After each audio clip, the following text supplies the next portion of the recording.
What is going on YouTube? My name is Bancroft. Thank you for tuning in.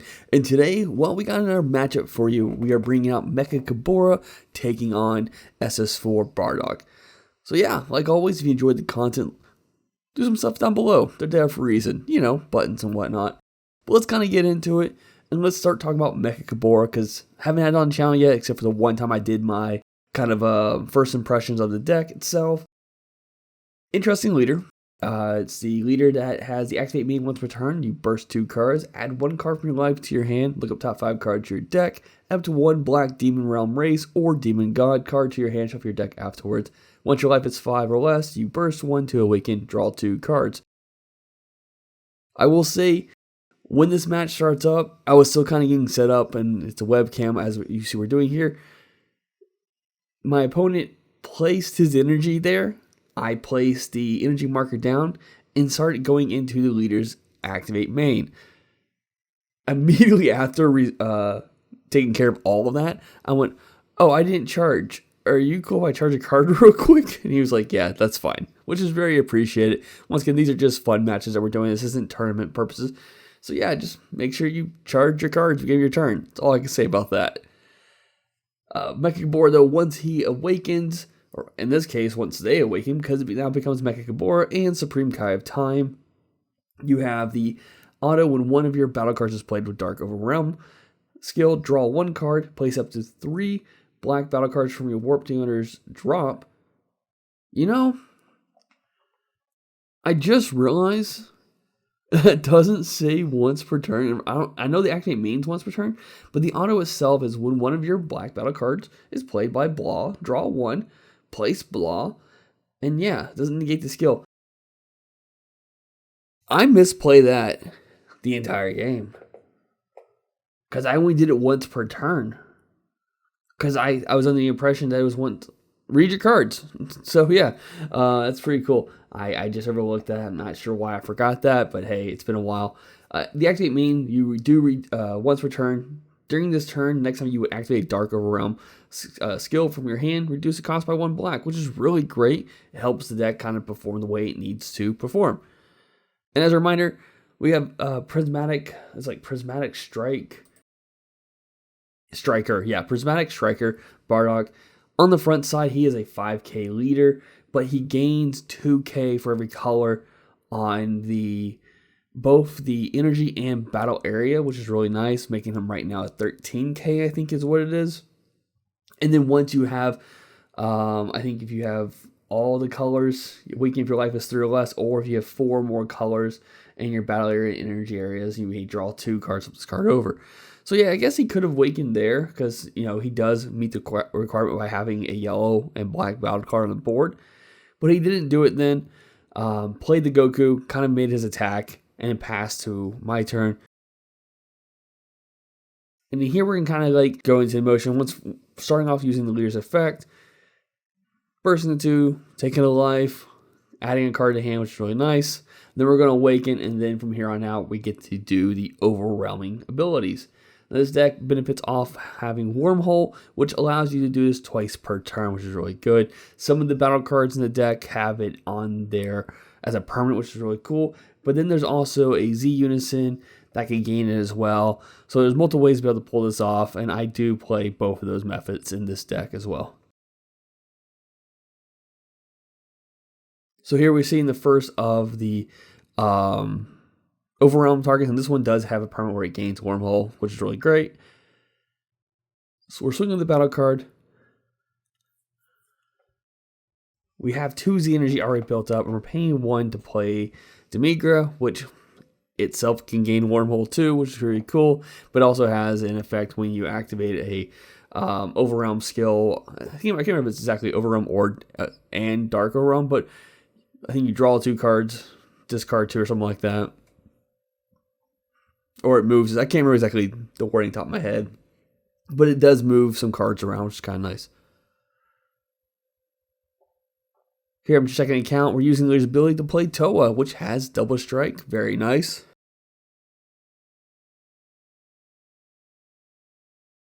And we are getting rid of his battle card, and now effectively making his leader weaker because of it, which is really nice. But you see here, Did not use the leader's secondary or first auto.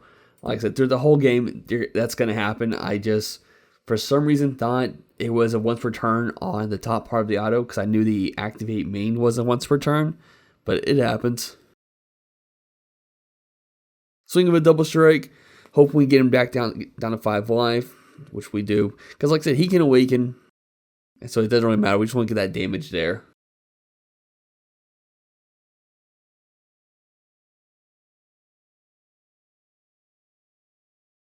There, he's just kind of correcting his dice, realizing where he's at, taking the damage, and we pass turn. Going into his turn now, with him having 4 life and me having 5 life.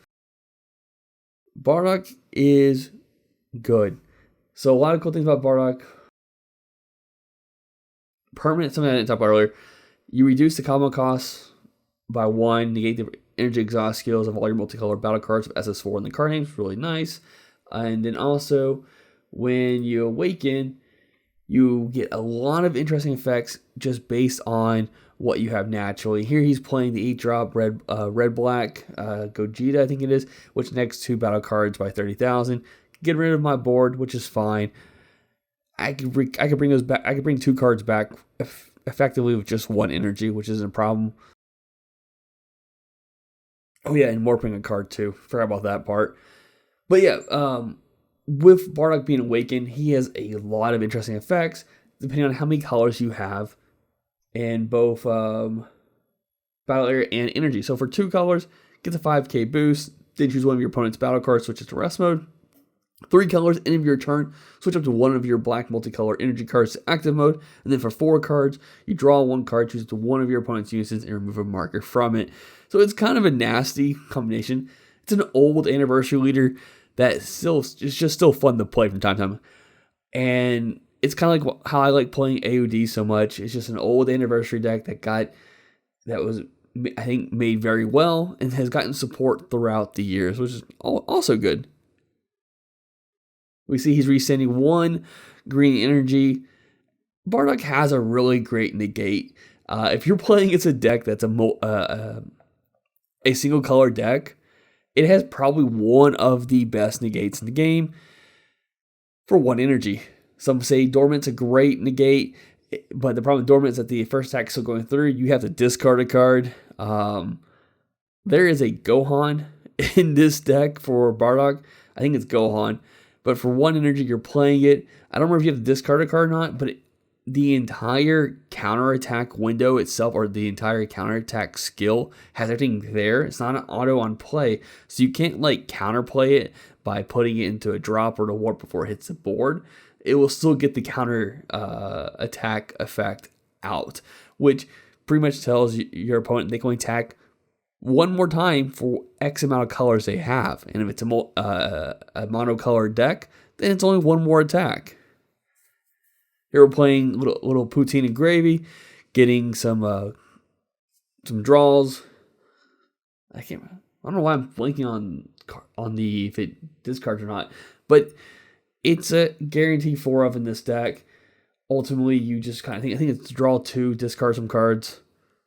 But here, boom, Gohan hits the board, and I can't remember if it was in this moment, but I was just like, is that all in the auto? And he's like, yeah, it's all in the auto. I'm like, oh, well, that's not nice. And I'm debating about playing a counterplay to still get rid of it because it's just it's 1 less battle card in his board, and it's free for me to do if I wanted to do it as well. Yeah, we ultimately will go ahead and do it. So here I'm reading the card out to him just for all the effects. And we're going to burst the 2 cards to kind of maximize everything else.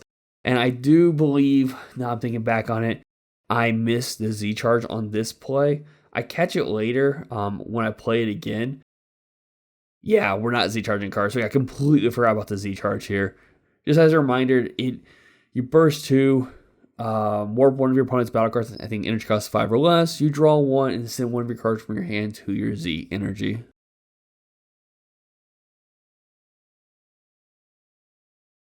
And here we're playing Salsa, which will combo a card from the Warp. And this is just kind of trying to build up the Z deck. Because, that's kind of nice to have right now to play other stuff. And then we're just going to pass turn because I can't do any more attacks.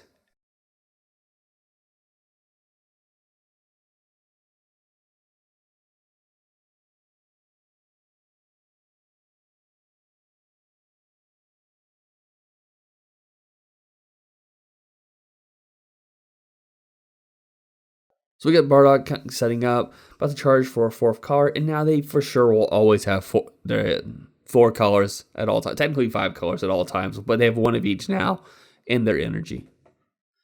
And as a reminder, like also this deck has like cool effects when some of these cards are played or even placed into the energy. They will get some things off, like taking a card out. I think switching a card to rest mode. So at least some of the older ones do. Some of the newer ones I don't think have as much effects to them. Here we are starting off with the leader swing. Once again, just getting a lot of crazy effects, which is really nice.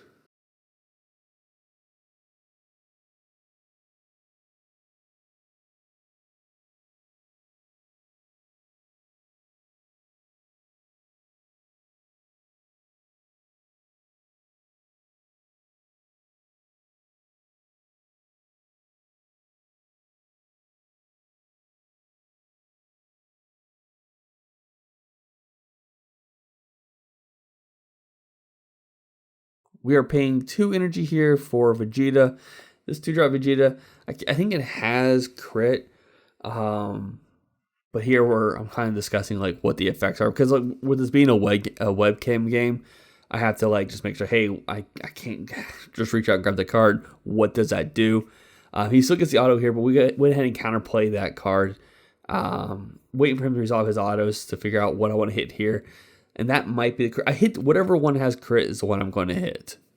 I just did not want that effect. But what was great about playing the card, it allowed him to pick up energy and replace energy back down. And so he was able to kind of neg my card out twice by 10k, getting rid of Salsa.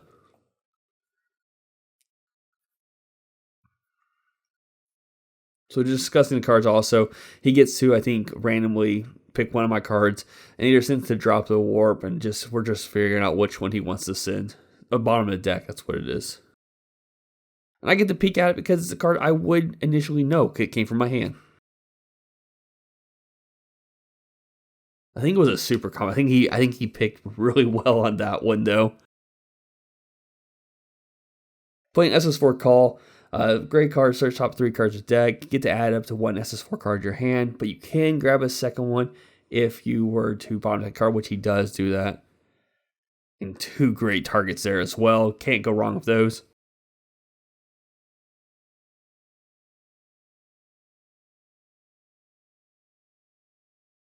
Getting a swing here, we are going to counterattack, adding a clone token onto the board for his next attack just to kind of block it.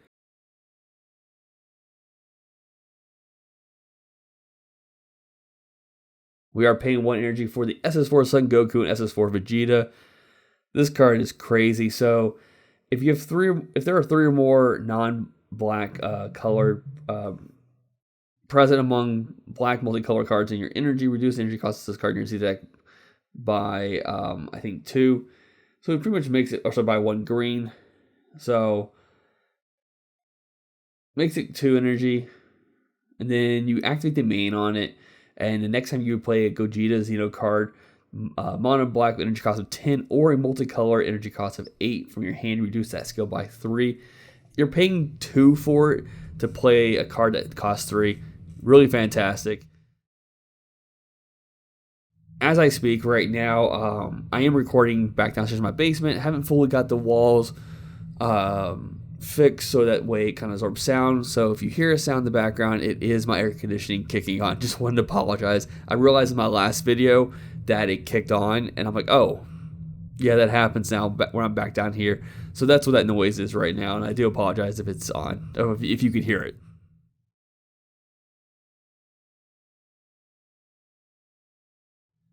We did pass turn here. He restood another green energy. It's what we expect. We can get counterattack once more. But here we're going to try to figure out the best way to hurt him. And this is the interesting thing for webcam games, because so what Adam's doing here is he is looking away, and I'm trusting him, and he put the cards face up so I could see them.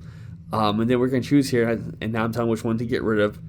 And I just, of all the ones I chose, I'm like, hey, you know what, super combo is probably not the nicest one to have. And here I'm get to choose a card, add to my side of the field.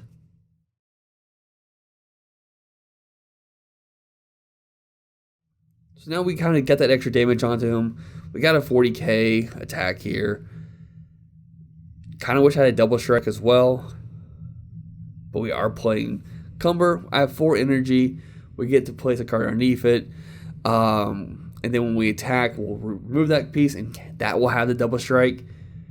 And I'm really getting all this set up because I think I haven't actually been made aware that all Gohan's text is in the counterattack box.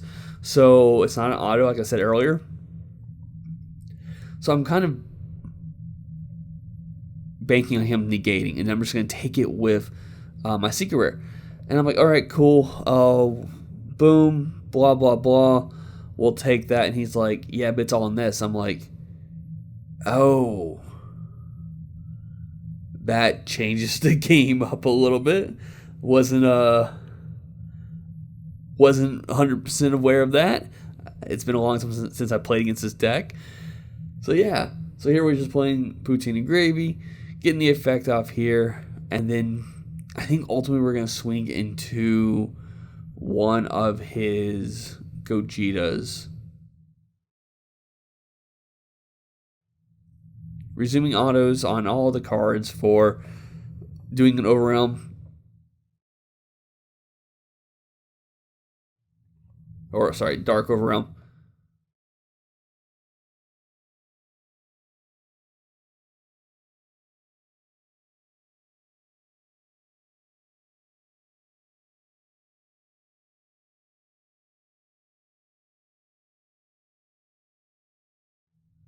And this is a tight situation. So I'm playing Majin Buu, and I'm using to kind of help clear up his board before I attack into the last one. So now I've kind of eaten one of his cards. It gives me a blocker, but the problem is I'm tapping out. So it kind of gives him the idea like, hey, I don't have anything I could play for my hand this turn. So as long as you play your cards right, you're going to have a good turn. Where, like, I have my secret rare, which will eat his first card he plays. I have a blocker on board, and then, I have my life to help me kind of back up as well. But it all depends on, like, how his turn goes. So he starts with the swing of the leader, and he'll get the rest mode, switch my blocker to rest mode, which is unfortunate, but it happens.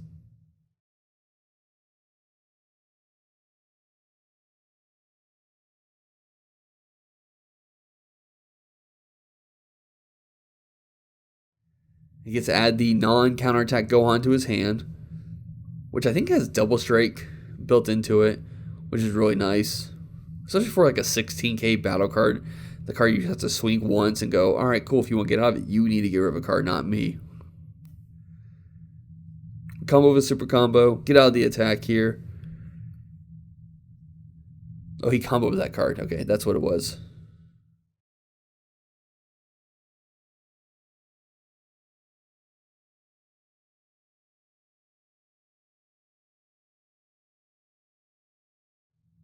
Actually, looking back at it, it looked like I only comboed with one card. If his leader gains 5k and he comboed with one card, I feel like I should have gotten rid of a second card. But he might have just said 20k, and that's what I was sitting at. So here's the situation, and I don't know if we played 100% right. I know, like, when a Z battle card gets absorbed, or like when you play Cell and you eat another Z battle card, that Z battle card just kind of disappears. If I recall correctly, and this is the way we played it, and let me know if it's wrong, but... And I guess I could just look up the rules, truth be told. When the Z battle card switches areas, in this case, it goes away, is how we thought it worked. And at the moment, I haven't double checked it. But so he just kind of played it as a way of getting rid of that card. At least getting past the secret rare effect. Paying up 2 energy, getting his own Dark Overwhelm out on the board. Was not expecting this. I mean, it's a good play. And has the ability to warp one of my cards. I think warp, but regardless, he gets rid of my secret rare. And this is I think, double strike. So getting the swing here. And we are going to negate with the Bardock. I think if you have 5 more cards in your drop area, you can send all the cards from your drop to your warp to play this card for free. It's another negate. It's kind of like an overwhelm during your opponent's turn, which is kind of interesting.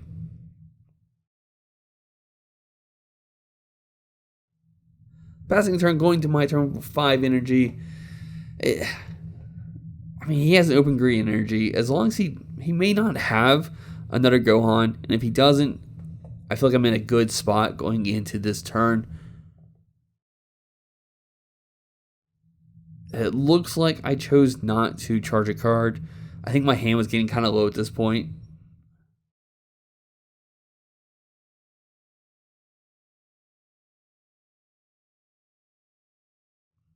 And I'm a bit confused. I think the movement of the Z energy was a mistake to do that.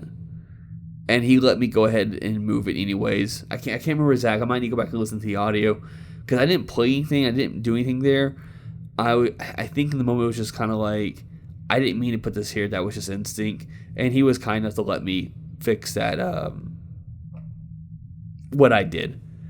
Playing the 8-drop Dark King Mechikabura, which is really great for 2 energy, because what it does when the cards play, you can play with 1 battle card of energy cost 5 or less with Overwhelm or Dark Overwhelm skill from your warp with its non-keyword skills, negate it for the game. So we're playing Toa, obviously, because Toa has the double strike, and then immediately getting hit with the negate just kind of sucks. So in my turn, we're just kind of playing the Z extra card onto the board, and just having it there and kind of going from there. With 1 open energy, we are passing, and he is charging a card going to 6 energy.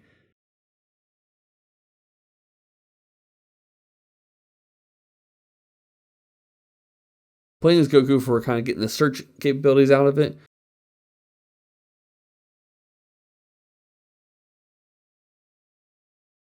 And adding the 10-drop to his hand, yeah.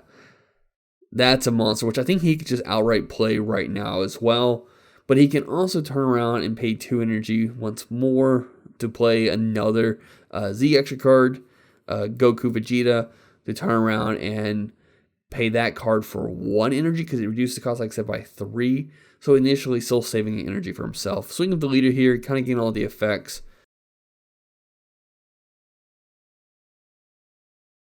Now he didn't choose to switch Majin Buu to rest mode, which is fine with me. I can save as a blocker for later.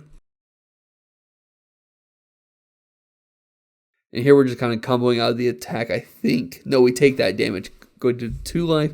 And we can see here, I only have 3 cards in my hand right now.